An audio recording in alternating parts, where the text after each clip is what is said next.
Halfway through his meal, the prisoner suddenly dropped the spoon he was holding. He noticed that half of it had fallen into shadow. Mike paused thoughtfully, then kicked the spoon back toward the door and quietly covered it with his foot. Soon enough, the guard came to collect the meal trays. The careless guard didn't even glance down before gathering up the dishes and walking away.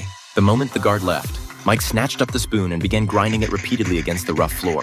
Before long, he tested the sharpened utensil's effectiveness. To his surprise, with just a gentle pry, the wooden plank on the cell door immediately loosened. Seeing the enormous gap that suddenly appeared before him, Mike made a bold decision on the spot. But realizing it was still daylight and guards could come by at any moment, he didn't dare act rashly. He could only hide the metal spoon for now. When night fell, Mike resumed his plan. Using the sharpened handle, he gradually widened the crack between the door planks. To avoid detection, he stopped every 2 minutes or so to listen carefully for any sounds outside.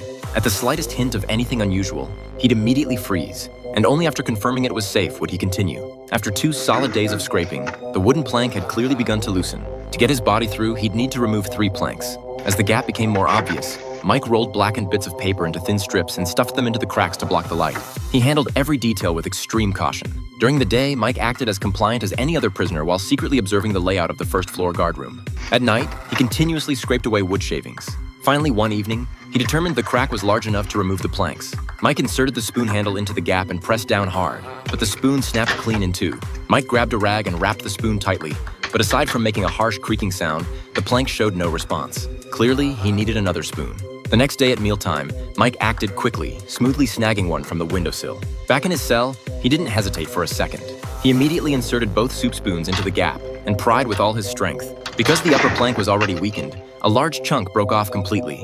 Mike instantly replaced the fallen piece of wood, then gathered up the scattered splinters and filled them back in, determined to leave no trace that the guards might notice. Next, he carefully colored over the exposed white scrape marks with pencil and finally hung a towel over the upper part of the door. Until his plan succeeded completely, he wouldn't allow a single flaw to remain. After days of repeated attempts, Mike finally removed the wooden planks from the cell door completely. But he didn't rush into action. Instead, he immediately reinstalled the planks and replaced all the loose wood chips. Only after repeatedly calculating the time needed to remove and reinstall them did he take the planks down again. With no guards in the hallway, Mike grew bolder. He climbed along the exposed steel bars up to the skylight and hauled himself onto the roof. Since his cell was on the top floor, this was his only way out. However, escaping from such a high roof required a rope long enough and strong enough to support him. And that presented a problem. Mike had no idea where to get rope.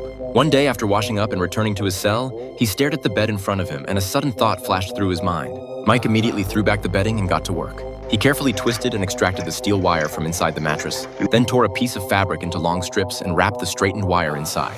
Next, he stepped on one end of the fabric strip with his foot, gripped it tightly with both hands, and kept twisting until the strip was wound into a sturdy rope-like form, then wound the wire back in the opposite direction to reinforce it. Mike then looked up at the light fixture on